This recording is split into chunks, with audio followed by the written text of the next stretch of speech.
Et bonjour à toutes et à tous et bienvenue dans cette nouvelle vidéo de Vivement Doumanche, spécial Hellfest, puisqu'on va faire notre live report de l'édition 2025. Et comme d'habitude, je suis accompagné par mon compère, collègue et ami, Victor. Comment ça va? Hello Michael, ça va et toi? Fatigué. T'as quand même beaucoup d'énergie, t'as fait cette intro avec un entrain. Mais ça va décroître petit à petit, ça va être... parce que bon, on enregistre cette vidéo à peu près 48 heures après la fin du Hellfest, donc on est absolument rincé, mais... C'est ça. Comme d'habitude, quand on veut conquérir un marché, faut être les premiers dessus. On le sera pas, mais on essaie quand même de se dépêcher avant que toutes les parts de marché soient déjà attribuées. La deuxième chose, c'est que en fait, il y a une certaine esthétique dans le dépouillement. C'est quelque chose que les Japonais ont d'ailleurs assez bien compris, et c'est pour ça qu'aujourd'hui je suis coiffé comme une geisha. Mais c'est vrai. Et donc cette vidéo-là essaiera de rendre hommage à ces tendances minimalistes. C'est vrai. Ce sera nos têtes fatiguées, nos cernes creux, nos avis péremptoires, rien d'autre. Et c'est absolument pas parce qu'on est absolument nul en montage sur Adobe Premiere. C'est exclusivement parce qu'on avait envie de faire une vidéo assez épurée. Exactement. Naturellement. Il y aura quand même un plan construit. Comme toujours. C'est ça, des avis pertinents. Et on espère une petite touche d'humour qui vous feront rester jusqu'à la fin. Bah effectivement, parce que dès la vidéo d'analyse de l'affiche du Hellfest, on avait évoqué plusieurs sujets qui étaient assez intéressants dans cette affiche 2025, et du coup on attendait de pied ferme cette nouvelle édition. Pour deux raisons. Déjà, d'une part, on avait quand même évoqué l'évolution du public du Hellfest, l'évolution au-delà de la programmation. Le risque de l'évolution du public, avec notamment Muse qui franchit un certain Rubicon. C'est ça, et qui crée une espèce de fracture entre le public des main stage et le public des tentes, et j'ai envie de dire surtout Valley Warzone. Quand même, et puis on avait aussi envie de parler de certaines prestations de groupe qui n'étaient pas forcément très attendues au Hellfest, d'autres qui étaient attendues, donc il y a beaucoup de choses à dire. Donc comme d'habitude, on va revenir un peu logiquement sur l'organisation, ce qu'on en a pensé, les coups de cœur, les déceptions, les découvertes, avant de faire un petit bilan final, et puis c'est déjà pas mal. Tout à fait.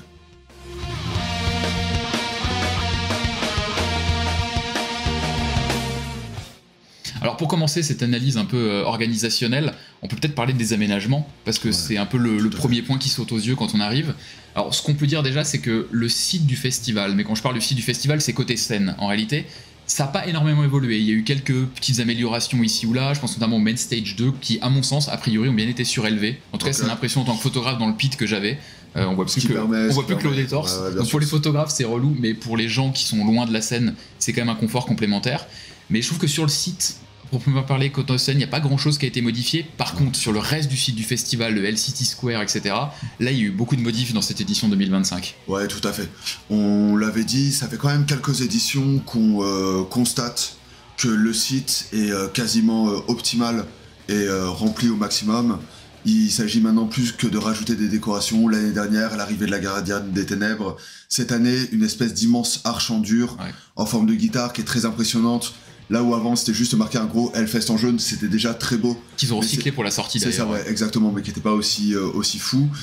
Ce qu'on peut dire, c'est qu'effectivement, voilà, le Hellfest continue à investir pour rendre le truc toujours plus immersif, toujours plus joli, toujours plus réseaux sociaux compatible aussi, c'est-à-dire que de base, il y avait cette espèce de petite place qui évoquait Camden, et là maintenant jusqu'au camping, les maisons Perrier, les trucs La Bête, tout ça, enfin c'est une ville à part entière et c'est de plus en plus beau. Ce qui fera continuer à dire les gens que c'est devenu un parc d'attractions, mais ce qui est certain, c'est que c'est beaucoup plus beau et surtout c'est en dur. C'est-à-dire par opposition à beaucoup de festivals où en gros c'est un champ, on met des infrastructures temporaires. Des tentes. Là on voit qu'il y a la qualité du festival liée aussi aux infrastructures qui sont créées parce que c'est du dur et puis c'est super beau. Après je pense que c'est du pseudo. C'est du pseudo dur pour beaucoup de choses. Ouais, parce que ça se démonte. Mais en tout cas, toute la partie d'accueil, c'est-à-dire ce qu'il y a là où il y avait marqué Clisson Rock City, le rond-point, etc., il y a des nouveaux aménagements qui ont été faits pour voir que c'est beaucoup plus pérenne, c'est beaucoup plus beau.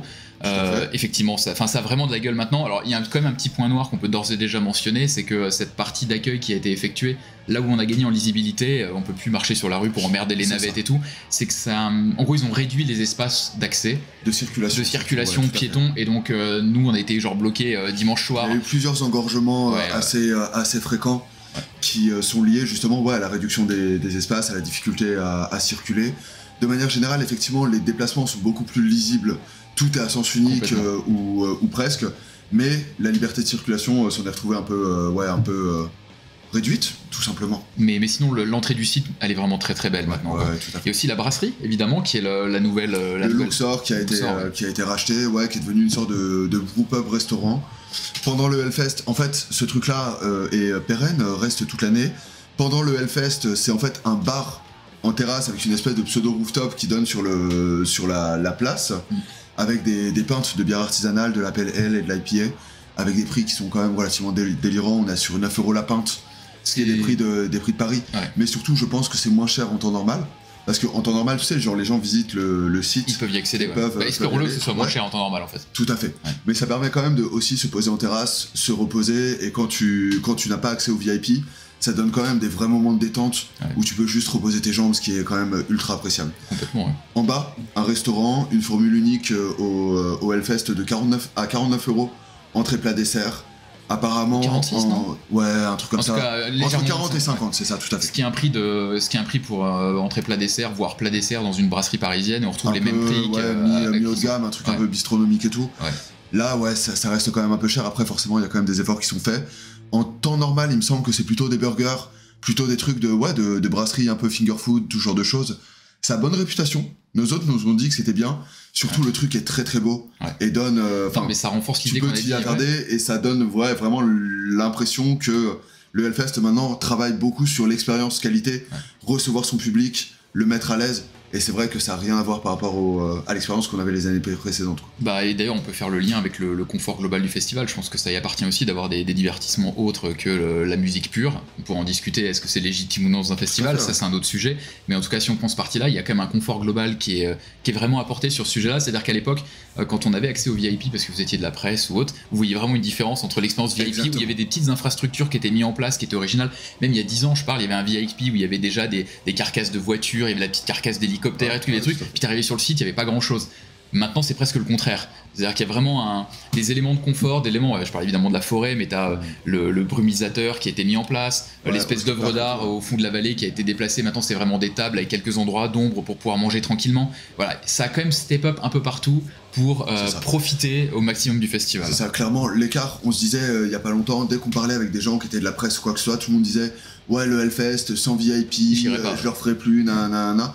En vrai, maintenant, sur le site, il y a quand même moyen de se poser en terrasse, d'être à l'ombre, d'avoir un peu un espace où tu peux simplement parler sans être agressé par la musique. C'est vrai. Et c'est ultra appréciable. Alors on en viendra après à la jauge, parce qu'il y a une contrepartie aussi, et ça on y reviendra, c'est qu'on a parfois un peu l'impression au Hellfest que quand il y a des éléments de confort qui sont apportés sur le site, c'est pour se dire, du coup les gens vont être dispersés, ou les gens aussi, il y aura d'autres divertissements ailleurs, donc on augmente la jauge. Et ce qui fait qu'en fait, ce qu'on gagne de confort d'un côté, en fait on le perd immédiatement dès qu'il y a des têtes d'affiche ou autre où il y a du monde. C'est ça, exactement. Ouais. Par exemple, il y a quelques années, en fait, t'as dit, on va y revenir, mais vu qu'on a commencé, autant le faire immédiatement. Ouais.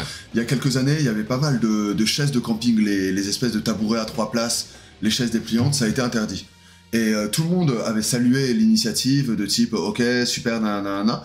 Mais si vous faites ça d'un côté, et que de l'autre, vous augmentez la jauge, en fait, vous n'allez pas bénéficier des mesures que vous avez mises en place pour justement augmenter le confort du festivalier. C'est un peu le point qui est délicat. Alors, on a rarement les chiffres exacts, parce qu'il y a déjà des années où, par exemple, ils disaient il y a 50 000 festivaliers sur site, et puis en fait, on apprenait que c'était 50 000 billets vendus. Mais en fait, il y avait 5 000 invités ou 10 000 invités.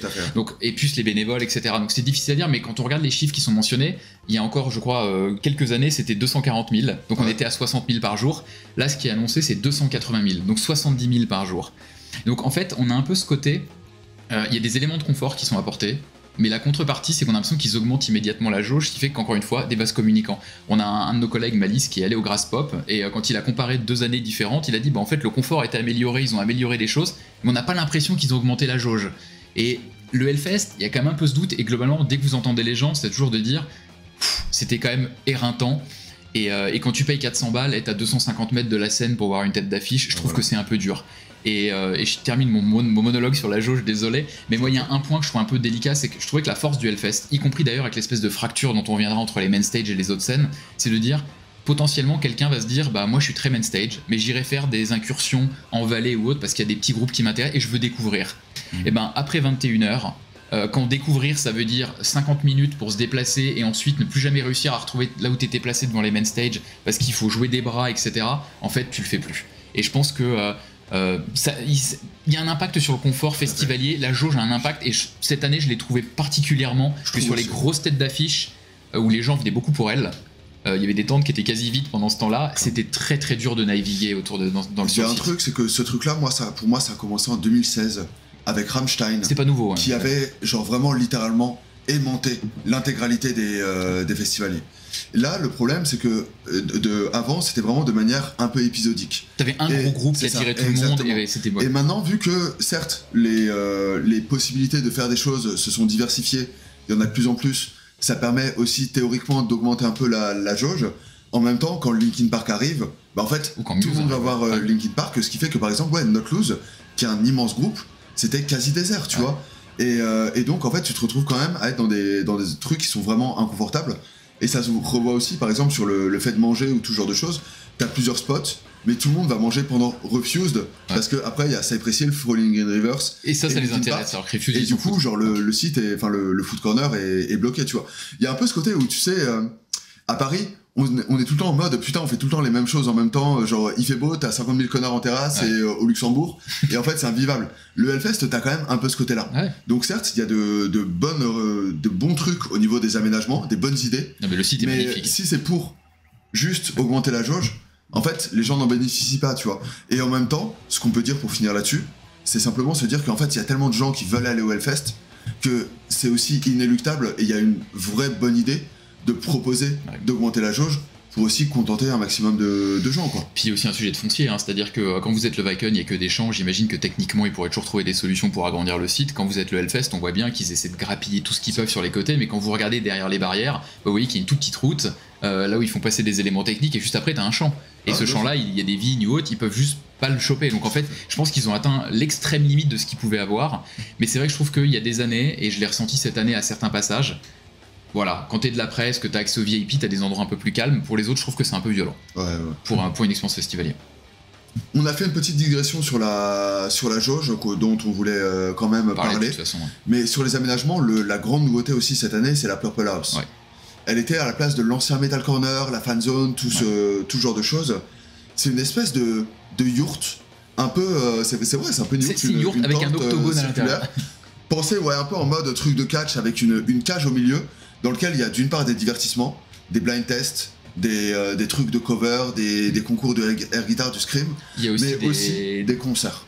Il y a aussi des concerts, il y a aussi j'essaie de trouver des trucs d'arcade, j'ai des jeux d'arcade, je cherchais le terme. En fait, c'est une boîte noire. C'est tout simplement une boîte noire avec des concerts qui ont lieu à certaines périodes du festival. Moi, j'ai trouvé ça hyper amusant.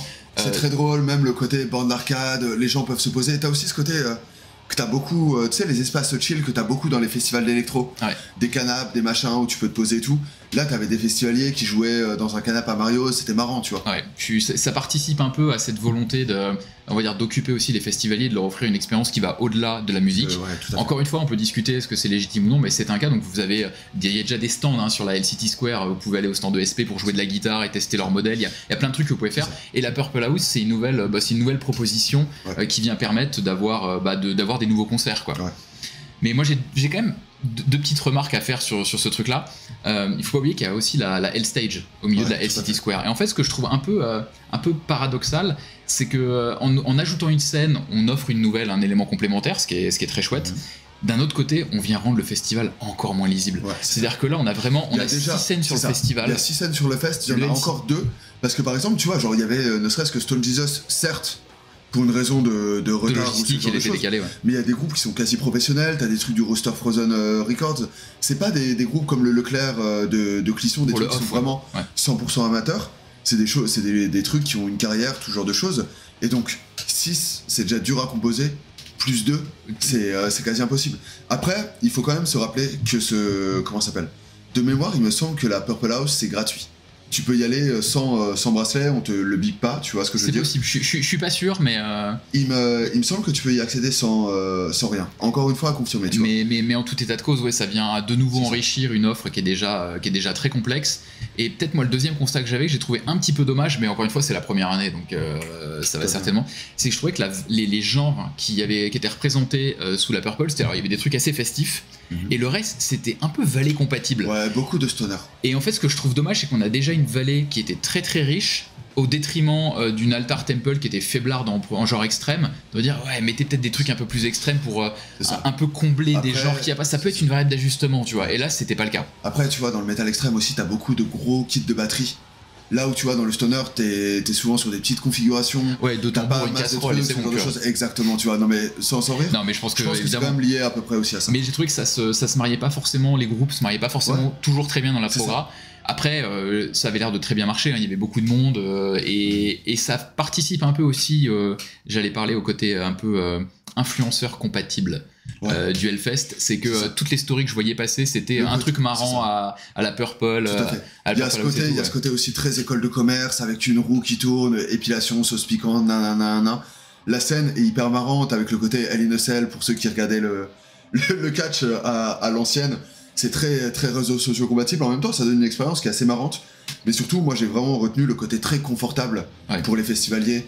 À 14h, mec, c'est la canicule, tu te poses dans le canapé, t'es quand même super bien. Tu vois, quand t'as pas le VIP pour. Surtout qu'après, t'avais tous les stands de boissons qui étaient juste dehors avec le truc. Exactement. Non, c'est un élément de confort. Voilà, nous, on y allait par curiosité. Je pense que j'y retournerai quasiment pas, mais manifestement, ça a fonctionné. Donc, c'est signe que ça a trouvé son public. Et tant mieux, mais c'est un élément nouveau cette année qui était assez important. Puisqu'on parle des nouveautés de cette année, peut-être un mot aussi sur l'accessibilité. Moi je trouve que c'est de plus en plus lisible pour les PMR déjà, les accès. Le fait qu'il y ait du dur, qu'il y ait des endroits en béton pour circuler, c'est quand même... Alors il y a toujours le problème des accès, donc on a mentionné à l'entrée du site où il n'y a pas de sortie dédiée, etc. Mais bon, malgré tout, c'est quand même beaucoup plus confortable pour les PMR d'accéder, d'avoir une vue correcte sur ce qui se passe. Et on peut mentionner aussi 2 initiatives qui ont été ajoutées cette année. Déjà, il y avait 2 groupes qui ont bénéficié de chants signés sur certains titres. Et il y a eu aussi des concerts pour les personnes malvoyantes qui étaient en audio description. Donc je crois qu'il y a eu 11 concerts, je crois que c'était 3 par jour, sauf 2 le dernier jour, où vous aviez de l'audio description pour des concerts de Main Stage 1 et 2, je sais plus exactement.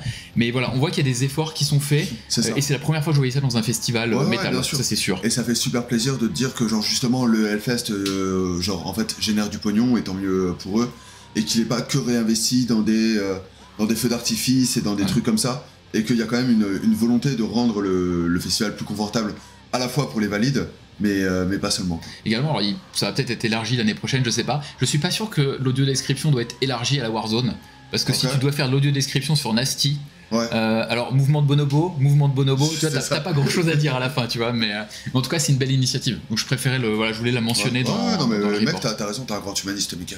Tout le monde le sait. Alors on peut rajouter un petit mot aussi sur l'aspect prévention du fait de la canicule en fait, parce que comme vous le savez très certainement, et si vous étiez vous le savez, voilà, c'était full canicule, il a fait extrêmement chaud, et on se souvient qu'il y a eu un pic à 39 à l'ombre. Ouais, donc c'était violent. On propose, on profite d'ailleurs de cette dimension météo pour rendre nos hommages à Catherine Laborde, qui nous a quittés récemment. Effectivement. Repose en paix. RIP. Je te laisse continuer. Merci beaucoup. Donc il a fait extrêmement chaud. Je sais qu'il y avait des années où le Hellfest avait beaucoup été critiqué en disant pas assez de points d'eau, pas assez de choses qui ont été mises en place. Là c'est pas le cas. Il y a vraiment eu beaucoup de points d'eau qui ont été mis. Il y a des brumisateurs qui étaient vraiment payés juste pour arroser les festivals à l'entrée. Pistolet à eau, tout à fait. Donc ça a été plutôt géré. bien fait. C'est quelque chose d'ailleurs qui a été beaucoup dit dans le communiqué de fin de festival. Oui, le peu d'intervention qu'il y a eu. C'est ça exactement, où ils valorisaient le fait que malgré la chaleur et les risques, en fait ça s'est quand même globalement bien passé. Et c'est genre pour un festival de cette taille aussi, c'est normal. C'est ça, c'est-à-dire quand il y a un festival comme 2007 qui est complètement sous la boue, on sait que c'est une emmerde pour les organisateurs, mais il y a aussi l'autre côté du prisme, quand il annonce une canicule avec 70 000 personnes sur un site, tu sais que ça peut être un carnage. Et moi cette année j'ai pas vu de trucs, je me suis dit là ils ont déconné, là c'est mal. Non mais ça tu vois, c'est logique, mais j'ai trouvé au final que sur l'aspect gestion de la chaleur, etc., le festival a été plutôt très bon. Ouais, clairement. Maintenant qu'on a passé la dimension RSE du Hellfest, on peut quand même, genre dans un logique prolongement quelque part, parler des polémiques. Effectivement. Et la principale polémique, qui à mon sens peut-être la plus importante de toutes, qu'on a mentionné l'année dernière, c'était le Pichegate. Ouais, exactement. Alors on a fait quelques investigations qu'on va vous mettre entre nous deux, ici. Si j'arrive à faire le montage, voilà, si tu vas le faire, t'inquiète. Ici, un pichet de 2020. Comme vous le voyez, il y a un bec verseur affûté, affilé même, on peut dire, tu vois. En tout cas, pratique. Pratique. Et les gens s'étaient dit, en 2024, l'année dernière, donc, ils avaient déploré l'absence de bec verseur. D'ailleurs, vous pouvez le constater avec cette photo. Ce qui était un scandale absolu, naturellement, pour tous les buveurs de bière. Bien sûr. Comment partage-t-on ? Nous ne savons pas. Voilà, donc, immense polémique. Beaucoup de gens sur les réseaux qui se plaignent exclusivement de ça. Légitimement. C'est ça, une intifada, en tout cas pas très très loin, quoi. Et 2025, comme vous pouvez le voir, voilà, le peuple a été entendu, pas comme avec les élections législatives, et il y a quand même un retour de bec verseur qui est certes pas aussi beau et phallique qu'à l'ancienne, mais qui quand même satisfait, permet un écoulement genre décent tout à fait. et continu de la bière. Et genre, quelque part, genre mec, c'est quand même beau de vivre dans un pays où sa voix se fait entendre. Exactement, surtout et sur où, des en sujets tant que importants. citoyen, on peut encore changer les choses. Surtout sur un sujet aussi fondamental que le Beckwerser. Et je pense que c'était très important de faire un focus là-dessus, parce que c'était clairement leur remarque du Hellfest 2024 et celle sur laquelle il fallait revenir, ainsi que, évidemment, l'absence de feu d'artifice qui cette année a été comblée. Incroyable. C'était la chose la plus importante. Je ne vais au Hellfest que pour le feu d'artifice, et sans, c'est un mauvais festival. Plus sérieusement, bien évidemment, ça n'a échappé à personne que l'année dernière, le Hellfest, je pense, s'en est tiré quand même sans perdre trop de plumes. Il me semble qu'il y avait eu 1 ou 2 articles sur Libé, sur... Il y a des polémiques chaque année. Il y en a tout le temps, mais c'était plus des espèces de déterrage de trucs. Cette année, il y a eu ce fameux article de Mediapart, qui a été en plus repris par pas mal de trucs, de type Le Parisien, de type... Vous savez que selon Mediapart, qu'est-ce qu'on peut dire à ce propos? Ce qu'on peut dire déjà, c'est que d'une part, il n'y a rien de nouveau qui est vraiment évoqué. Il y a juste en fait une autopsie de l'affiche avec un pointage d'artistes problématiques. L'article en lui-même est sourcé. Tout ce qui est reproché aux artistes, ça s'est passé. Quand ils sont dans des affaires judiciaires, elles sont décrites telles quelles, avec comment dire, sans mensonge, sans rien, tout est sourcé, c'est bien écrit, c'est clair, c'est net. C'est pas bien écrit, mais ouais. Non mais voilà, tu vois ce que je veux dire. Après, par contre, ce qu'il faut quand même, la chose sur laquelle il faut revenir, c'est que l'article en fait cible le Hellfest comme si le Hellfest spécifiquement était un festival qui avait une particulière tolérance pour le fascisme, pour l'homophobie, pour les agressions sexuelles, VSS, tout ce que tu veux. Or, le Graspop, sur lequel beaucoup ont admiré l'affiche, programme aussi Falling in Reverse, programme aussi Till Man, vu qu'il faut les citer, Bloodfire Death, c'est au Brutal Assault, et en fait, il faut genre à la fois dénoncer ces comportements et effectivement pointer le fait que ces gens-là ne sont pas fréquentables, c'est factuel. Après, dire que le Hellfest est spécifiquement une antichambre de la Gestapo, c'est ridicule. Ouais. Faut le dire tel quel. Il y a un problème d'industrie, le Hellfest est dans une approche qui est business, et on peut leur reprocher, cette approche-là, on peut leur reprocher de ne pas renoncer à ces quelques artistes, ça ne leur fera pas vendre moins de billets. Tout ça, c'est parfaitement légitime. Après, faire une espèce de focus quand Linman fait des Bercy, sans que ça gêne personne sur autre chose. Falling in Reverse aussi, hein, c'est-à-dire qu'on n'a pas vu un article de Mediapart dire que c'était scandaleux que Falling in Reverse remplisse un Bercy il y a 4 mois. Voilà, tout à fait. Donc voilà, il faut à la fois genre dénoncer cela sans problème, et en même temps, si vous connaissez pas tellement le Hellfest, ne pas tomber dans le piège de penser que le Hellfest en fait est un problème spécifique. Non, pas du tout. Après, voilà, tu vois, genre ça remet aussi en cause quelques trucs, genre par exemple Barbeau, quand il a annoncé la programmation, il avait dit « Je n'ai pas programmé Marilyn Manson, j'ai refusé Marilyn Manson ». Ça sert à rien de le refuser quand t'as des artistes comme ça. Encore une fois, c'est un homme d'affaires, c'est pas un organisme de charité, le Hellfest, c'est ce qu'on avait dit lors du décortiquage de l'affiche. Ça se voit, on peut trouver ça dommage. De toute façon, tout a été dit sur le sujet des polémiques globalement, c'est-à-dire chaque organisation va mettre le curseur à un endroit différent. Il y en a qui vont pas vouloir, dès qu'il y a une affaire, ils vont pas le programmer, il y en a d'autres qui vont le programmer. Le Hellfest avait une position qui... En fait, il avait pas de position pendant longtemps annoncée. Et ils avaient une approche business, et ils ont annoncé leur position l'année dernière, plus clairement, en disant, en fait, tant qu'un artiste n'est pas interdit, il vient. Point. Alors, évidemment, hein, tout le monde met le curseur différemment, tout le monde peut critiquer cette position-là, mais ils ont été... La seule incohérence, entre guillemets, comme tu mentionnes, c'est Marilyn Manson, qui en plus d'une qualité nettement meilleure vu son dernier album que Lindemann. C'est ça, il aurait dû le prendre. Quitte à choisir, on préférait Marilyn Manson, mais non, le sujet, il est là. Mais c'est vrai que je suis d'accord avec toi, c'est-à-dire qu'il y a tendance à avoir une cristallisation autour du Hellfest mais c'est en fait... Il y a des fois où ça prend presque des allures de vendetta personnelle contre le Hellfest, plus que contre des critiques objectives. Alors il y a des éléments objectifs derrière, mais sortir un article à une semaine du Hellfest, alors que l'affiche est connue depuis 9 mois. Rich et tout, genre bien évidemment, on voit le truc. Ah les mecs, les ficelles sont graves, sont grosses. Et pour nuancer aussi cela, en fait il faut quand même observer que le Hellfest fait quand même la part belle à des groupes qui sont fondamentalement engagés. C'est aussi lié à l'esthétique. Enfin, quand tu mets Refuse, voilà, c'est un content Warzone, forcément. Et même sur la main stage, quand tu mets Refuse sur la main stage, tu t'attends quand même à ce qu'il y ait des discours politiques, si vous voulez les éviter. En même temps, Refuse devient de la même manière que Linman vient, c'est-à-dire que tournée d'adieu d'un groupe majeur pour le hardcore, on le book et basta, et on se pose pas la question de ce genre de choses.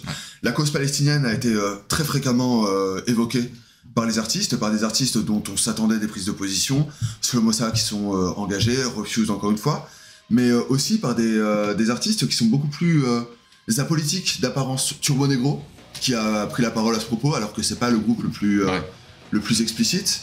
On peut aussi noter de nombreux kéfiers sur le site, beaucoup de drapeaux palestiniens.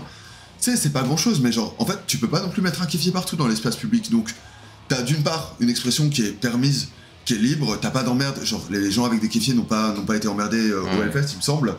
Et le Hellfest a associé son image avec Tsar pour créer un t-shirt dont les bénéfices étaient reversés à une ONG qui acheminait de l'eau à Gaza. Quand on voit à quel point le Hellfest est vigilant sur son image, la protège, le fait qu'il fasse ça nuance un discours qui, certes, n'excuse pas la programmation de Till Lindemann ni rien et tout, mais qui commence à dire qu'en fait le Hellfest est un truc de vieux boomers de droite et tout. Oui, que c'est quasi un repère de néo-nazis quand il y a certains articles, on va dire, c'est bon. Et de manière générale, on le voit aussi au niveau du public, tu vois, il y a eu un moment un drapeau Trump pendant Airborne, il est resté 20 secondes, il est revenu. Je pense que le Hellfest, malgré l'embourgeoisement de son public, n'est pas un truc de droitard, de gros bourgeois de droite. Les fachos, ça fait bien longtemps qu'ils sont barrés dans les trucs plus extrêmes. Après, voilà, de toute façon, ça fait quelques années que les militants de gauche reprochent des choses légitimes au Hellfest, qui n'est pas non plus un espace militant. Et les mecs de droite commencent à te dire que c'est un truc, que c'est Montreuil, basiquement, tu vois, que c'est un truc ultra bobo, avec des kéfiers, des trucs machin et tout. La réalité, manifestement, se situe entre les deux. Le Hellfest n'est pas là pour passer un message politique. On a parlé RSE politique. En parlant de politique, on a parlé du public. Comme vous le voyez, vous êtes sur une espèce de canoë et vous naviguez sur le flot de nos paroles. Et c'est pour ça qu'on va parler quand même du renouvellement de ce public-là. Que c'est beau. Les transitions sont... Tu vas finir sur France 2, mon gars. Frère. C'est lubrifié. Tu vas remplacer Olivier Mine et tout, c'est incroyable. Faut que j'aille à la salle pas mal avant de... Donc effectivement, dans notre vidéo d'analyse de l'affiche, on avait beaucoup parlé des orientations, des main stage notamment, et des têtes d'affiche, et du fait qu'il y avait un renouvellement du public, et que ça avait forcément aussi une incidence sur la façon dont les scènes allaient être gérées, sur l'attrait global de certaines scènes. Et là, ce qu'on a pu voir, c'est que tout ce qu'on avait dit dans la vidéo, il n'y a pas de secret, ça s'est réalisé en réalité. C'est-à-dire qu'on a quand même vu une sacrée fracture entre le public des main stage et le public des autres scènes. Et j'ai presque envie de dire que ça s'est d'autant renforcé en ce qui concerne la vallée et la Warzone, où on a beaucoup vu de gens et on a beaucoup parlé à des gens qui ne sont pas sortis de la vallée et de la Warzone tout le temps. Des allers-retours de la même manière qu'il y a un public main stage qui ne va jamais... Exactement, et alors ça a plusieurs conséquences, mais c'est vrai que d'une manière générale, avec l'affiche qui apporte de plus en plus des grosses têtes d'affiche, y compris dans des genres autres que du métal extrême, ça finit par pousser les très grosses têtes d'affiche métal extrême vers les tentes. Donc on a vu à l'époque, on sait que Emperor avant c'était une tête d'affiche main stage, ça ne le sera plus jamais. Maintenant, au mieux, ça sera une tente. Alors quand c'est des genres extrêmes, c'est pas très grave parce que du coup, Altar et Temple gardent leur personnalité extrême. Mais quand on voit des groupes comme les Proust par exemple, qui devient une tête d'affiche d'une tente à 22h30, alors que ça devrait être un groupe qui serait plutôt dans une... À 14h30, aller sur une main stage 2 par exemple. C'est ça, on va se dire, on peut pas les mettre à cette heure-là parce que c'est un gros groupe, donc ils sont sous la tente, mais la réalité c'est que des groupes comme ça chasse un peu les genres extrêmes. Et de fait, ce qu'on a pu voir, c'est qu'il y avait des choses incroyables où la main stage était blindée et il y avait des concerts qui étaient quasiment vides sous les tentes ou sous la vallée au même moment parce que ça attire tout le monde. Et on a parlé quand même à certaines personnes qui ne sont pas sorties des main stage. Et du coup, vous avez un public maintenant qui est quasiment complètement séparé. Et quand on parle de la Temple par exemple, où moi j'avais souvent dit l'Altar cette année elle était quand même hyper faiblarde, il n'y avait pas de death ou presque, même le Black était on disait la Temple pas ouf. Et toi t'as entendu un type qui disait ah non tu peux pas dire ça, il y avait quand même Windrose. Sur les Hellmember, il y avait un gars qui avait posté un truc de type genre la Temple trop de la merde cette année, et ce gars là s'est fait ratio par un bâtard qui a dit non moi j'adorais Windrose. Genre en vrai la polarisation du public, Musk, tout ça, genre Ronaldinho par Ronaldinho, les couilles frères, pour citer Claude Makélélé. Grosse référence. Genre, immense référence. Mais en vrai, ce qui est particulièrement choquant à mon sens, c'est le manque de connaissance du public, qui justement, des fois, entraîne cette espèce d'incompréhension. Et le Hellfest va vraiment devoir se positionner, parce que, de base, ils ont fait venir des groupes hyper prestigieux, qui n'attirent personne. Sun... Je crois que c'est The Doomdad qu'on salue maintenant. Il y avait un quart avait expliqué qu'il y avait plus de personnes au VIP qu'à Sun. Et genre Sun, c'est 30 ans de carrière, c'est les maîtres d'un groupe, d'un style musical qu'ils ont quasi créé à eux seuls. Et je peux comprendre que le fan de Linkin Park, il soit pas réceptif à ça, genre ok. Mais comment tu te situes quand t'es programmateur? Est-ce que tu dois continuer à faire des trucs que tu fais pour le prestige, pour la beauté de l'affiche, pour aussi montrer, proposer à des gens pas connaisseurs autre chose, en sachant que ça va bider et que ça va être une expérience de merde pour eux, ou en fait tu fais Win Rose et t'as 15 000 connards qui commencent à crier caillou, alors que ces connards de gars qui sont même pas rentrés en se prenant pour des nains. Enfin, non, Win Rose, je te jure, j'y suis allé vraiment. Tu sais, dans un mood d'agneau sacrificiel, tu vois, genre dans un mood Baptiste. Comme si t'allais aux Oswald. Ouais, mais même pas, j'y suis allé pour me faire du mal, tu vois. Et genre, gros, j'ai souffert. Mais au-delà de ça, en fait, ce qui est difficile, c'est que moi, je suis pas un gatekeeper de base, tu vois, genre, tu sais, je suis un gentil garçon, et en plus, j'écoute Turnstile, donc qu'est-ce que je vais gatekeeper, frère. Ouais. Mais d'autre part, c'est que ce qui fait chier, c'est que de base, le Hellfest est quand même un truc qui est basé sur un truc fait par les fans, pour les fans, et tu sens genre en mode Barbeau, immense fan de hardcore, des Bad Brains, ce genre de choses, qui fait venir tous les trucs qu'il kiffe, ce genre de choses. Là, on se retrouve quand même avec je sais pas, genre avec une difficulté à se positionner. Est-ce que, en fait, on doit continuer à faire un truc qui va pas, tu vois, genre, est-ce qu'on continue à faire des trucs qui vont bider? Ou est-ce que... Il y a un risque d'appauvrissement de certaines scènes, parce qu'on va se dire, clairement, est-ce que vraiment on va programmer, je sais pas, King Diamond sous une tente, qui va se retrouver face à un équivalent de Falling in Reverse, on va se dire, ah bah ça va bider, parce que de toute façon les fans de King Diamond ils viennent plus. Alors c'est pas le cas, là ça aurait fonctionné, d'ailleurs on le regrette dans l'affiche. Mais il y a des questions qui se posent à ce sujet-là, et quand on voit le morcellement et vraiment la fracture qu'il y avait cette année, qui est pas nouvelle, hein. On le constatait déjà les années, mais je trouvais que cette année c'était encore plus flagrant. Et ouais, ça fait de la peine, tu vois, des immenses groupes qui jouent devant des demi-scènes. Puis même, il y a des comportements qui ont changé, tu vois, genre tu vas dans l'extrême market, t'as personne au stand de disques. Et on a parlé à quelques disquaires qui effectivement ne vendent que dalle. Là où Rockard, ils semblaient en tout cas se faire dévaliser sur des t-shirts gamins, des stands licornes, des trucs comme ça. Et tant mieux, pas de problème. Mais le Hellfest, c'est réellement, je pense, de plus en plus déconnecté de son public. Et voilà, maintenant, en fait, il propose une expérience qui est incroyable, qui est exceptionnelle en termes de confort, en termes de ce que tu vois, tu t'en prends plein les yeux. Genre, tu connais un peu quelques groupes, tu vas les voir et tu vas passer un moment qui est fou. Mais je pense qu'avant, les gens se disaient, je vais voir des groupes au Hellfest. Maintenant, les gens vont au Hellfest, et en étant au Hellfest, ils vont voir quelques groupes. Voilà, c'est ça. Mais simplement, il s'agit de voir, par exemple, les commentaires des gens qui étaient en mode l'affiche du Graspop est meilleure, le Graspop leur met une vitesse. Factuellement, c'est faux. L'affiche du Hellfest est meilleure. Cependant, on voit que ces gens-là étaient encore dans un mindset de se dire ok, ce qui fait un bon festival, c'est son affiche. Le Hellfest démonte en termes d'expérience d'expérience. Le Hellfest démonte le Graspop, mais tous les jours que Dieu fait. Par contre, il y a des gens qui vont se dire ok, genre, moi je vais là où il y a la bonne affiche. Le Hellfest, maintenant, t'y vas plus que pour ça en tout cas. Alors que le Graspop ne cherche pas à attirer un public autrement que par aligner des têtes d'affiche, aligner des groupes et ce genre de choses. Surtout quand on aime un peu le métal.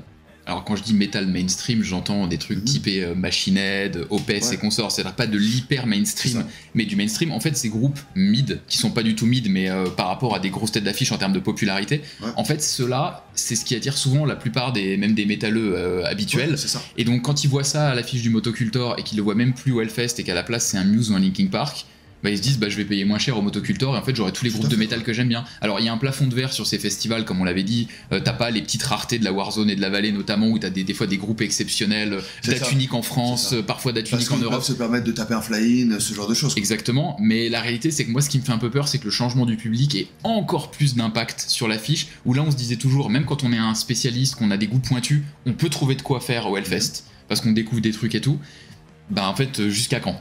Et c'est un peu le sujet quand on voit l'évolution, malheureusement. Ouais, bien sûr.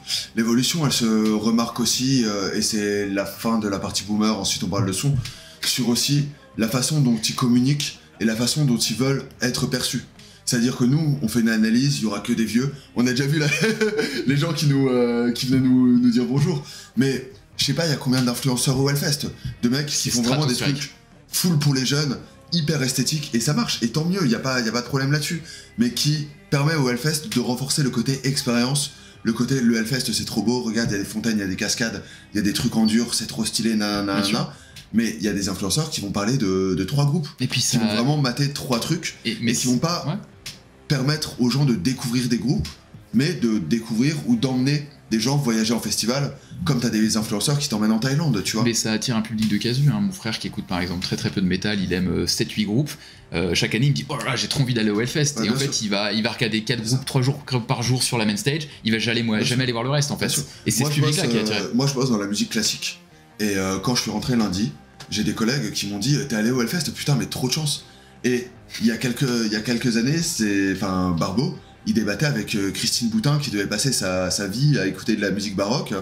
Et ces mêmes personnes-là, ces mêmes collègues, devaient penser que les métalleux, ils se lavaient dans le sang de vierge, tu vois. Il y a eu un un dépoussiérage de l'image et une augmentation de la bonne perception du capital sympathie du capital sympathie exactement, qui est à la fois fondamental mais qui, pour moi, se détourne de ce que nous on cherche dans le Hellfest, qui est des moments musicaux en fait. Exactement, et un peu de métal extrême quand même aussi.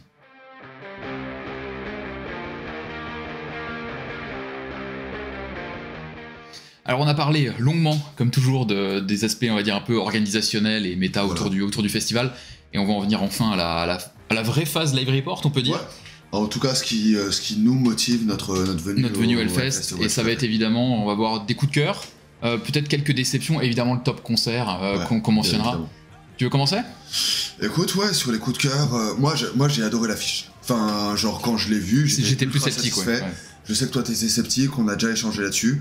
En fait, mes coups de cœur sont c'est beaucoup de choses que j'ai déjà vues, mais que j'avais vraiment immensément plaisir à revoir dans d'autres cas de figure, ou alors des trucs que j'avais pas vus depuis longtemps. Et on peut commencer par Slow Mossa, que moi j'avais vu en salle à Paris. Il y avait une ambiance de ouf, c'était méga feel good. Et là, les voir vraiment devant 5000, 6000, 10 000 personnes, je sais pas trop, tu vois, avec des gens qui connaissaient, c'était une des vallées les plus blindées qui soit. Mec, c'était parfait.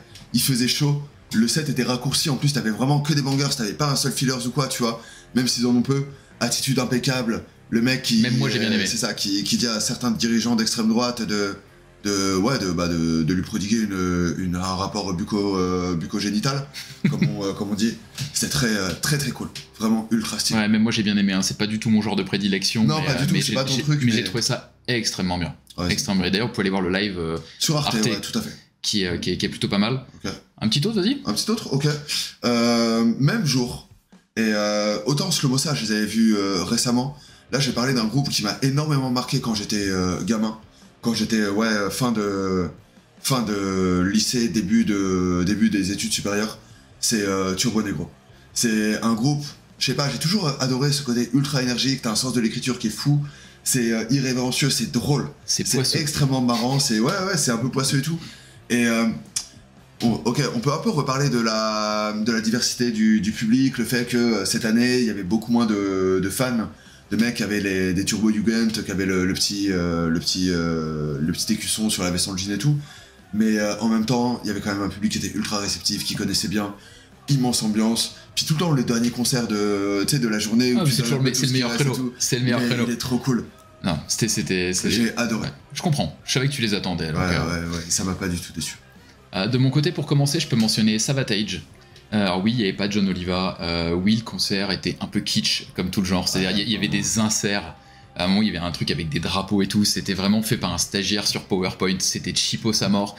Il y a aussi un passage sur un des titres où Johnny Oliva chante en vidéo et il cumule les deux voix, c'est-à-dire la voix sur vidéo et la voix du vrai chanteur, c'était ultra kitsch. Esthétiquement, en fait, il y a deux problèmes dans Savatage, c'est que d'une part ils sont américains, et d'autre part ils sont vieux. Ce qui fait, genre, en général, deux malus c'est pas une belle pour donner un concert de bon goût. Mais je te laisserai pas dire que c'était pas bien, parce que mauvais goût ou pas, c'était exceptionnel. Je sais qu'il y a des gens qui aiment pas le nouveau chanteur, parce qu'ils sont habitués à avoir entendu l'autre voix, ce qui est légitime. Mais moi, j'ai trouvé ça vraiment hyper bien. Je les avais évidemment jamais vus en live, donc c'était un plaisir de fou de les découvrir et de passer un moment. En plus, bien sûr.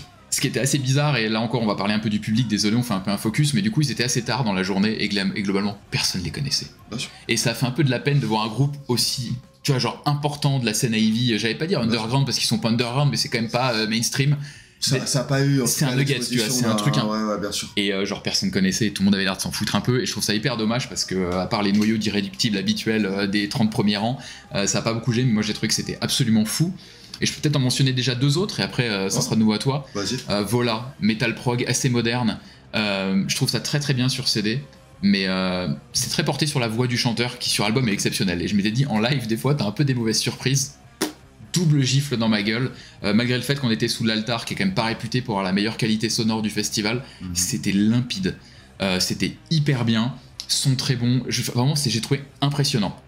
Okay. Donc j'ai passé un excellent moment. Moi donc, je connaissais pas avant, c'est pas ta cam, c'est pas ta cam, mais j'ai vraiment trouvé que c'était ultra solide, donc gros point.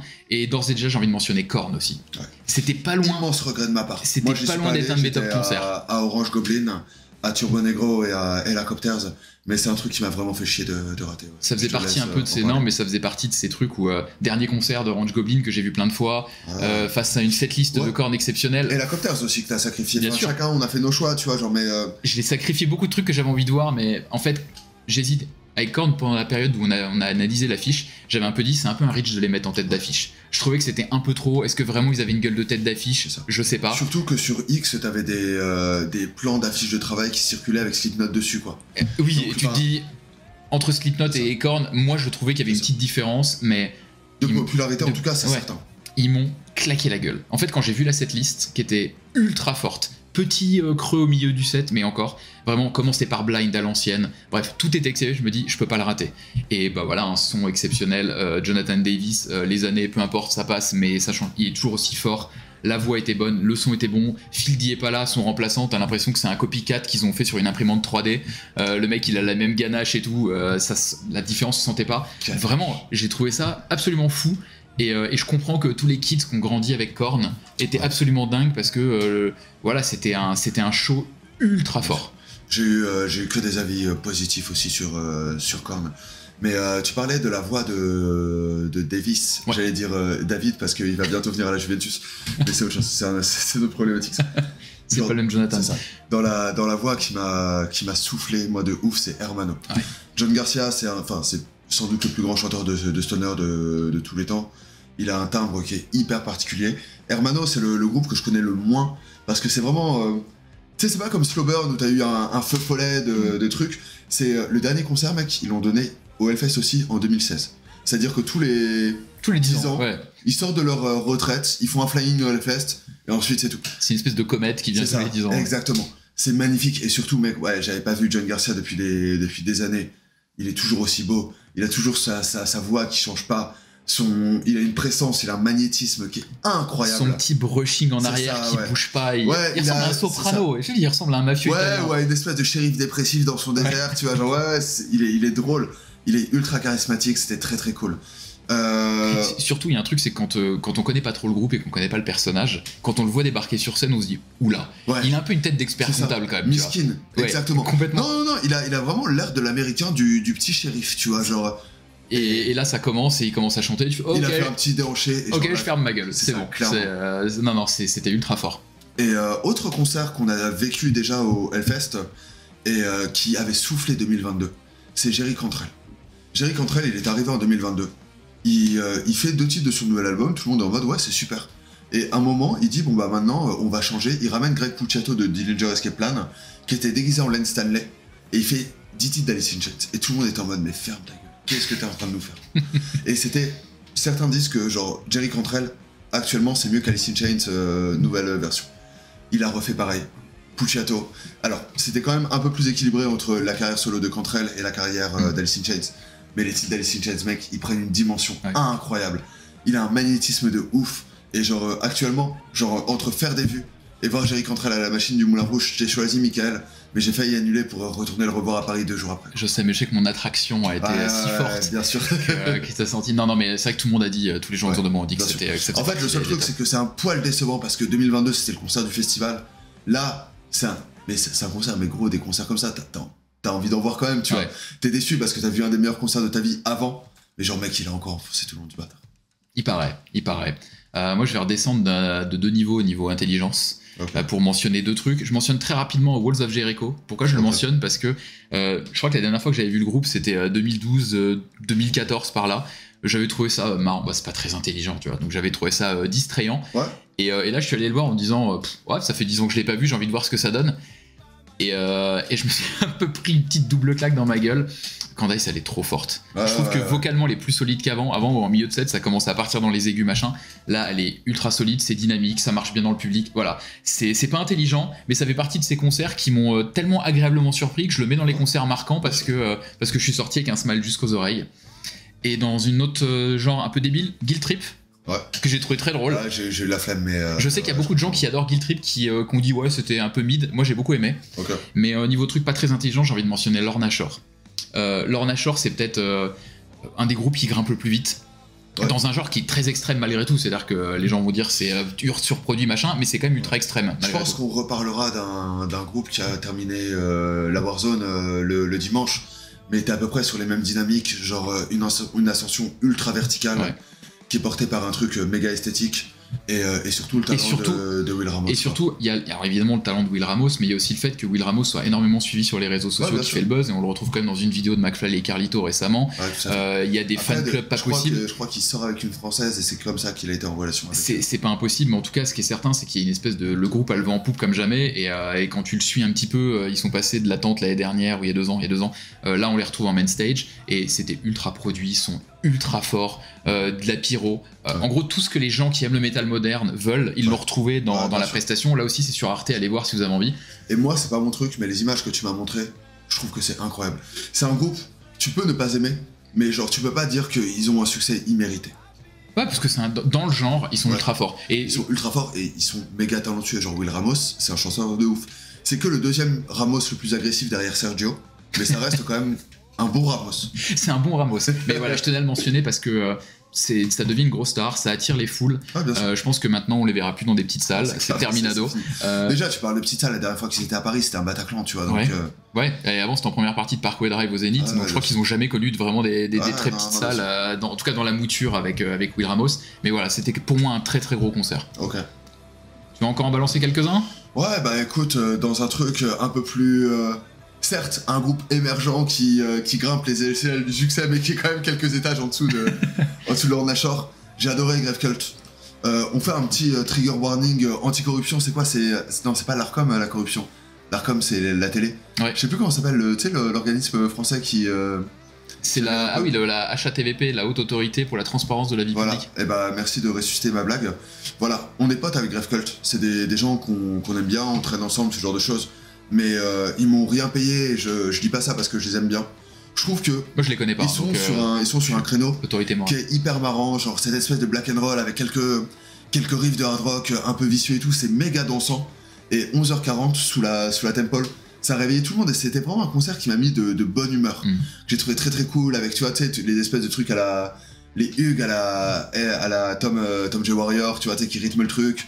Tu sais très très vite quand est-ce qu'il faut lever le poing. C'est festif, tu vois. Ouais. Et j'ai adoré. Enfin, j'ai trouvé que c'était vraiment cool. Ils méritent leur succès. J'espère qu'ils auront plus. On les embrasse. Pas mal ça. Bah ouais. Je peux en donner 2 derniers ou pas ? Ouais, vas-y. J'en ai beaucoup dit, mais je fais très vite. Vas-y. Fit for an Autopsy. J'ai trouvé ça hyper bien. Dans la scène des stores, je trouve qu'il y a beaucoup de groupes qui sont surcotés, qui sont chiants, qui sont un peu tous les mêmes. Moi, je trouve que Fit for an Autopsy apporte sa petite patte en plus.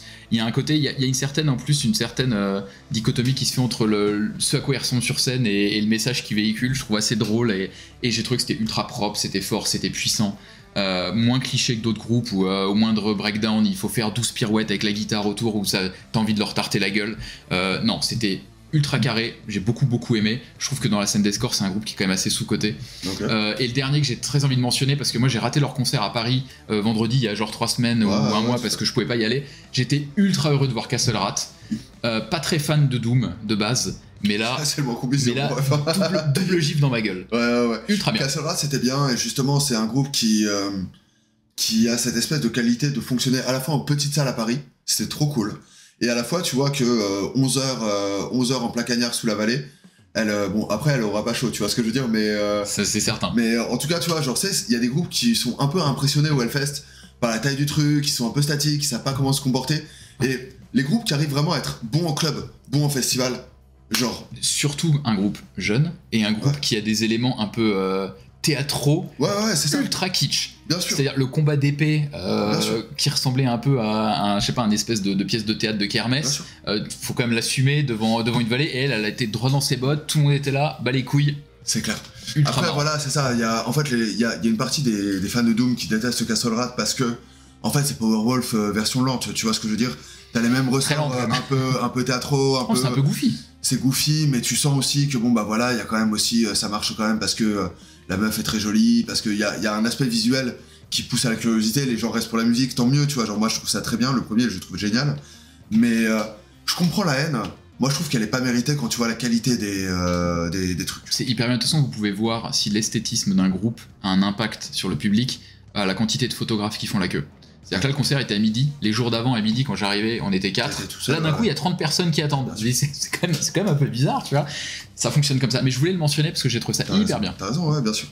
Je crois qu'il m'en reste un ou deux aussi. Mais ouais, mais je crois que le concert, Claude, que t'aimes bien, c'est mon top concert. Donc faut peut-être pas le spoiler. On peut peut-être y aller directement sur le top concert. Bah vas-y. Knockloose. Alors, déjà, première chose, c'est le dernier créneau de la journée. Donc souvent c'est le 1h, 2h les autres jours. Exactement. Là c'était le 23h minuit parce que le dernier jour finit plus tôt. En plus on n'était pas trop fatigué, effectivement. On n'était pas trop fatigué. Et même c'est le créneau où souvent t'es en pleine nuit, le son est bon, c'est la dernière journée, ça se libère parfois un peu en foule. C'est le meilleur créneau de base. Et moi, Knockloose m'a cassé la gueule. Ouais. Ils ont Il y avait pas Linkin Park, il y avait Linkin Park en même temps aussi. Ce qui fait que ça a quand même un peu libéré de la place. Tu pouvais respirer, ouais. Moi j'avais peur, Knockloose sous la vallée, sous la Warzone, j'étais en mode putain, ça va être l'enfer. Et en fait, bah, il y avait que dalle. Et il y avait beaucoup moins que Turnstile notamment. C'est un groupe qui est assez dissonant. C'est pas. Moi en fait, ce qui est marrant, c'est que dans toute la mouvance hardcore et dérivée, j'aime quand c'est très bête. Ouais. Quand c'est du hardcore un peu intelligent qui confine vers le emo, vers le screamo, vers le noise, tout ça, ça m'emmerde. C'est pas du tout ce que j'aime. Et en fait, la voix du chanteur de Knockloose, etc., elle est borderline avec ce que j'aime. Et des fois, sur album, il y a des trucs que j'aime énormément, des trucs que j'aime moins. Mais s'il y a une certitude, c'est qu'en live, je trouve toujours ça exceptionnel. J'avais adoré quand on les avait vus au Brutal Assaut. Ouais. Et là, en pleine nuit, avec une DA simple, tu y reviendras peut-être, qui était, voilà, c'était pas, il n'y avait pas des artifices partout sur scène, mais c'était juste ultra efficace, ultra propre, ça bougeait bien. Chanteur qui a pas souri depuis 91. Vraiment depuis qu'il est né, je pense qu'il a jamais, il a jamais montré ses dents. Mais moi, ça a été une immense claque dans le festival. Ouais. J'ai adoré Knockloose aussi, vraiment, c'était fou. Michael a dit beaucoup de choses. Il y a quand même deux choses à rajouter. La première, c'est que ils arrivent à avoir un son qui est à la fois clinique et à la fois massif. Et c'est dur parce que je trouve que tu sais, dans ces sons un peu modernes, des fois c'est un peu artificiel quand c'est rendu en live et tout. Ouais. Là, genre, ils t'écrasent. Il y a par contre une limite, c'est qu'ils étaient le même jour que Poppy. Et sur Suffocate, tout le monde attendait le featuring, il n'a pas eu lieu. Ouais, alors qu'elle avait juste à attendre 8 heures entre ces deux sets. Ouais, non mais ça aurait été incroyable. Mais ouais, Mystère Knockloose, tu vois, genre, tu sais, groupe qui a énormément marché.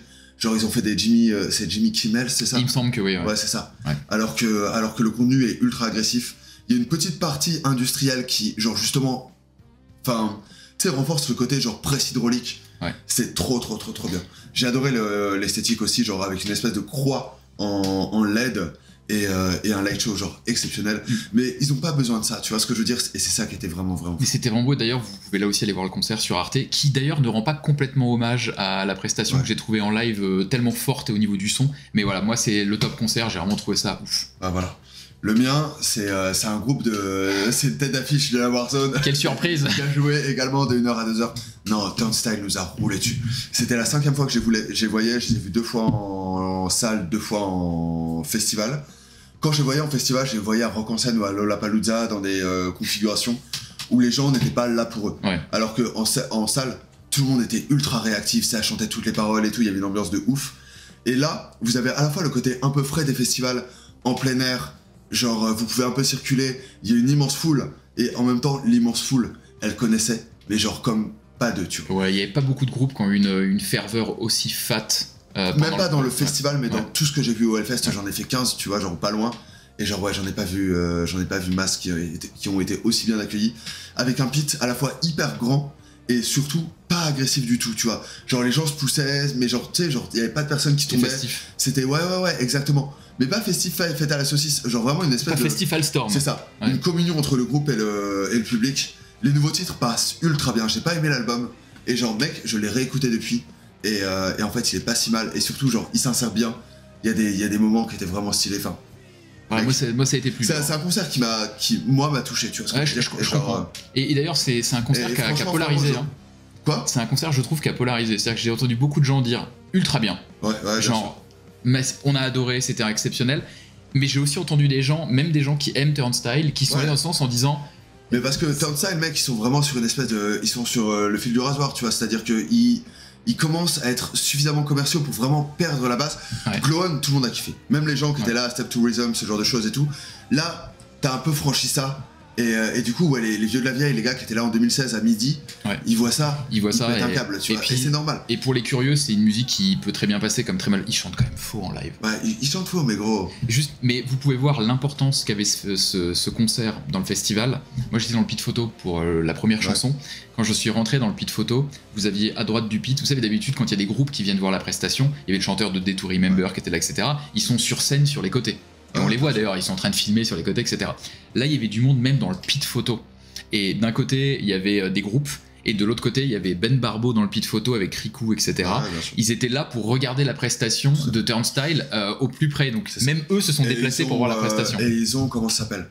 Ils ont publié un réel sur le truc au Hellfest. Mec, va voir les coms. T'as le mec de Sepultura, Derek Green, t'as Duplantier.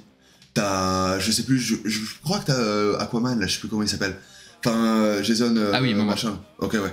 Mec, qui est un fan de métal. T'as que des putains de célébrités qui sont là en train d'être en mode, mais genre, trop bien, vous êtes mortels, vous êtes trop forts et tout.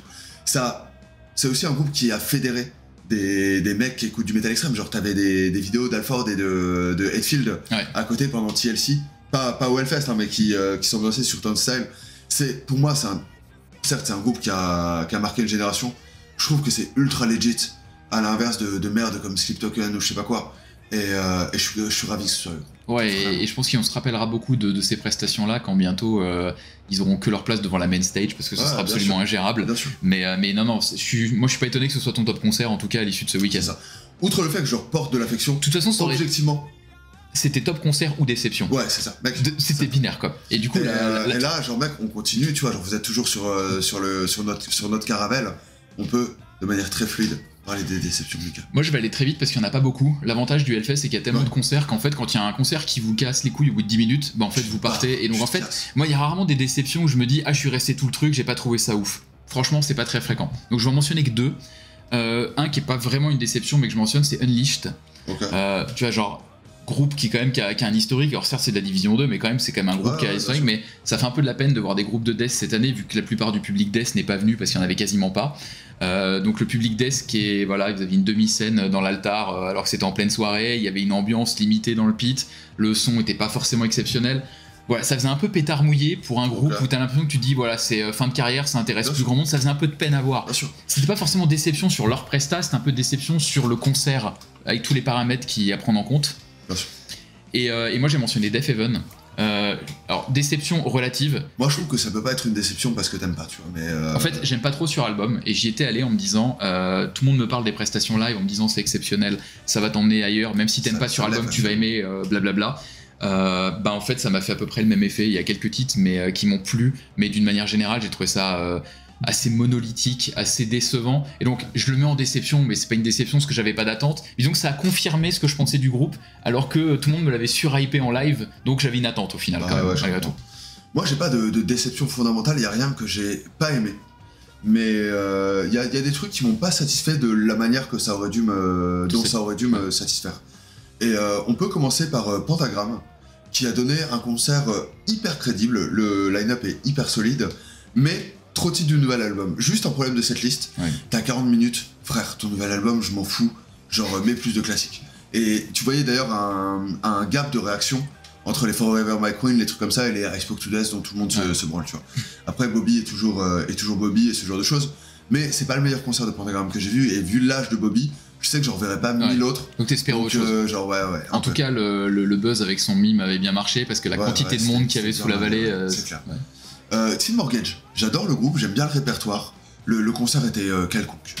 Espèce de duo, pas tellement d'interaction, l'énergie n'était pas trop bien transmise.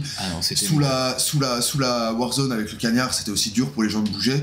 Mais ouais, non, j'ai pas passé un excellent moment alors que j'aime beaucoup. Et les deux autres, Wind End, c'est une semi-déception, juste j'ai trouvé ça un peu moins accrocheur que d'habitude. J'étais peut-être pas dans le mood, mais je me suis moins éclaté que ce que j'aurais cru penser. Et la dernière, c'est une vraie semi-déception, c'est Helicopters. Le concert était trop cool, la setlist était bien, ils ont joué des trucs stylés. Je suis dégoûté de les avoir ratés. Ouais, non, c'était bien. Juste, c'était vide, parce qu'ils ont vraiment... en fait, ils ont subi la concurrence de Korn, comme pas possible. La vallée répondait pas, c'était très clairsemé, tout genre de choses. Et ce genre d'espèce de high energy rock'n'roll, ça marche aussi comme dans le style, sur un truc de communion. Il faut que le public vienne. Ouais. Voilà, t'as un côté un peu sing-along. Moi, je m'ambiançais de ouf. À côté de moi, tout le monde était en mode... Tout le monde s'en branlait. Et j'étais un peu en mode, ouais, dommage, tu vois. Genre, j'aurais préféré passer un meilleur concert. Ouais. Et voilà. Et d'ailleurs, on vous invite à aller voir notre vidéo Vivement Doumanche sur Qu'est-ce qu'un bon live, parce qu'on mentionnait notamment le fait que l'ambiance dans le public peut avoir un impact immense sur la façon dont tu apprends un concert, même si objectivement ce qui se passe sur scène est bon. Ouais. Et là, Helicopter, c'était pas le problème, mais voilà, moi je me suis pas amusé comme j'aurais dû.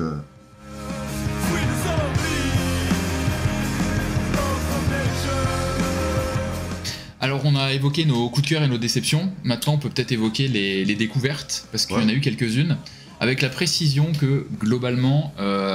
c'était des découvertes live. Ouais, c'est ça, voilà. C'est ce que j'allais dire, c'est pas pour faire les types qui ont tout vu, tout fait, parce que c'est pas du tout le cas, mais la réalité c'est qu'il n'y a pas eu de découverte de groupe, il y a surtout eu des trucs qu'on avait déjà écoutés, parfois pas forcément énormément ce qui me concerne, mais que redécouvrir en live. Mais voilà, c'est plutôt ça.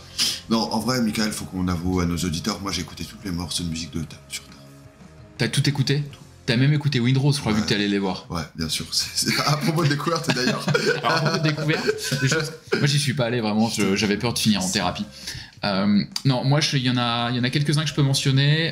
Pas par ordre de préférence, mais je vais quand même mentionner Zai Catafalque en premier. J'aurais pu le mettre dans le top concert, mais pour moi, c'était ultra bien, parce que j'étais heureux de les voir pour la première fois en live, comme jamais.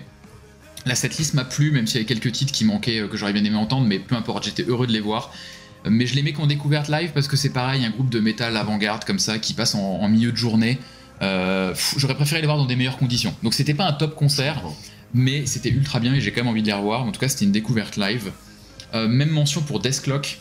Donc je vais pas revenir sur la genèse du truc, mais là c'était vraiment fait sous une forme très amusant. En fait, c'était un ciné-concert. C'est-à-dire qu'il y avait vraiment des extraits donc du Metalocalypse. Exactement, qui étaient faits. Il y avait des interludes où il y avait des voix, des personnages qui faisaient des blagues, machin, tout ça. Et vous aviez les membres du groupe complètement dans la pénombre, donc vous voyez que leur ombre en fait, qui est en première scène. Et c'est assez marrant de voir un line-up qui est quand même ultra solide comme ça. Bref, donc j'ai trouvé que c'était trop marrant, c'était hyper bien fait, le son était assez bon, et surtout j'ai été ultra étonné par l'engouement des gens. Ouais. Je m'attendais à ce que ça soit un pétard mouillé de fou. Mais gros, c'est comme Windrose en fait. On n'a pas idée sur le fait qu'il y a vraiment un public là-dessus. Parce que tu vois, genre nous on connaît mal. Je mets quand même pas Death Clock au même niveau que Windrose musicalement, mon vieux. Hein. Non mais frérot, non mais sûr que non, tu vois. Mais en fait, toi et moi, on connaît pas trop en tant que sociologue, on connaît pas trop les accointances entre métal et jeux vidéo. Sociologue habitant. Non, bien sûr. Faux chômage, je crois que c'est ça les paroles de Vald. Tous les trucs. C'est tous ces trucs là en fait, t'as des gars qui sont à fond sur les animes, sur les jeux vidéo, sur ce genre de choses. Ça qu'on sait pas forcément. Ouais. C'est ça, et ça représente un public qui est conséquent et que nous on connaît pas, tu vois. Et moi j'étais genre au 15e rang pour Death Clock et je me disais je vais voir ce que c'est, parce que c'est quand même du death mélodique avec des solos qui me plaisent, des riffs qui me plaisent et tout, et les gens autour de moi connaissaient les paroles par cœur. Vraiment, ils étaient quasi en transe. Je me suis dit ok, donc au final super découverte live et très content d'avoir vu sur ce format un peu ciné-concert qui était plus original. Je m'attendais pas à ça. T'as un côté Gorillaz aussi dans... Sur le trait des dessins, Donc de découvertes, tu veux que je finisse avec mes découvertes rapidement? Vas-y, parle-en d'une autre. Parce que je pense qu'on a une Hermano que j'avais jamais vue, que j'ai trouvé très très bien. Et pour terminer, Perséphone, ultra cool aussi. Du death progressif que j'ai beaucoup aimé. Et pour terminer, Spy, qu'on a en commun, je crois. Ouais, Spy, on peut en parler chaque année. À la Warzone, on va dire autour de 13-14 heures, il y a un peu ces espèces de groupes de hardcore qui ont une ascension un peu verticale. Il y avait Zulu il y a quelques années, Gel, Good Away, Skull, tous ces trucs-là. Et Spy, ça fait vraiment partie de ce truc-là, de cette esthétique. En mode, ils ont des titres, je pense que ça tape le million sur Spotify, tu vois. Ouais.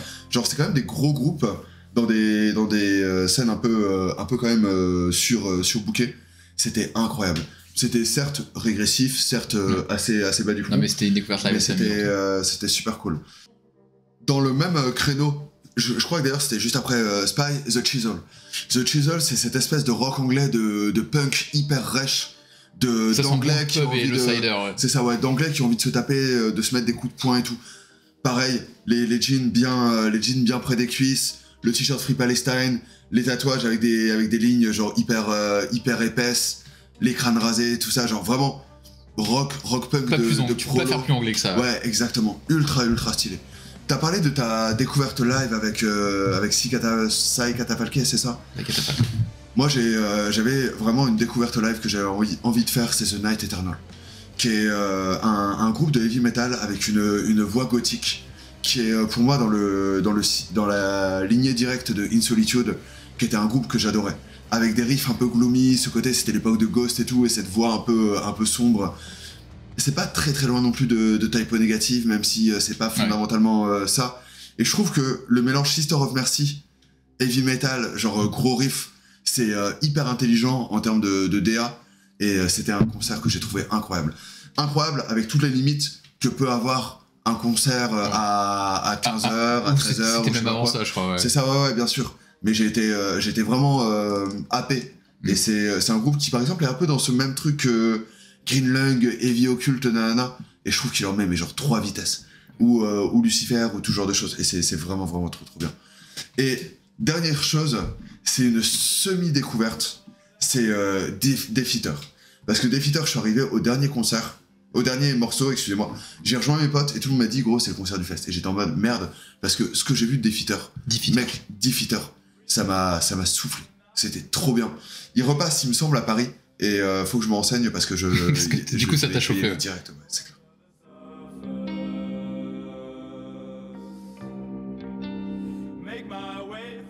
Bah voilà, je pense qu'on a... La vidéo est déjà longue, hein. Donc je pense qu'on si vous êtes encore là, félicitations. Donc je pense qu'on peut arriver à la conclusion pour dire que bah, en fait c'était encore une super belle édition du Hellfest. Très belle édition. J'étais assez déçu en voyant l'affiche, je m'attendais un peu à ce qu'il y ait des choses qui me plaisent pas, à me dire bon allez c'est peut-être l'année de trop. J'ai quand même passé une très belle édition. Malgré tout ce qu'on a pu dire, effectivement il y a une affiche avec des têtes d'affiche très...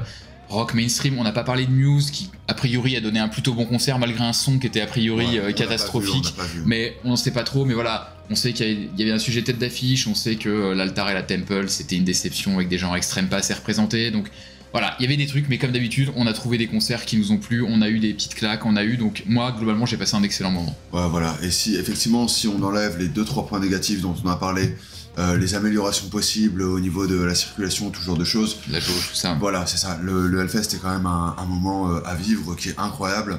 Et malgré, encore une fois, cette espèce de renouvellement du public qui, certes, nous fait nous sentir un peu étrangers parfois au niveau du Hellfest, nous, tant qu'on a nos scènes, nos concerts de qualité, tout genre de choses, les gens font ce qu'ils veulent en fait. Ouais. Tu vois, Michael, c'est pas notre festival.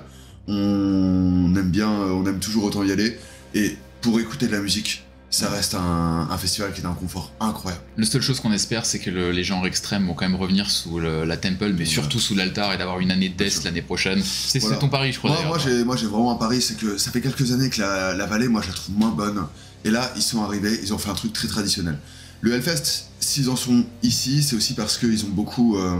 ils prêtent une certaine attention au retour du public.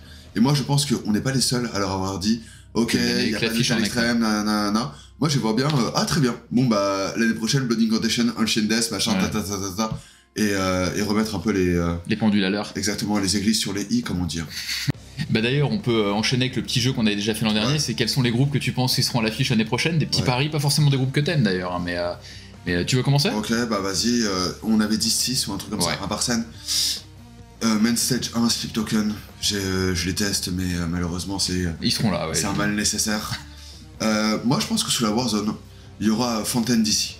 Ça fait plusieurs années où je me dis qu'ils sont jamais allés chercher les Idlers, les Viagra Boys, les trucs comme ça, et ça va arriver.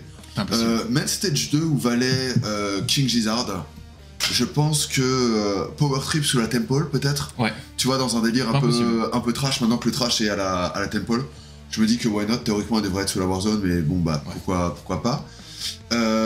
Sous la Altar, moi j'aimerais bien qu'il y ait Mortuaire à 10h30, tu vois.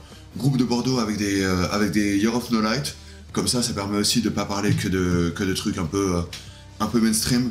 Et enfin, sous la vallée, il y a qu'un seul job, il y a qu'un seul truc à faire. C'est ton turnstile de l'année dernière. C'est mettre Acid Bass.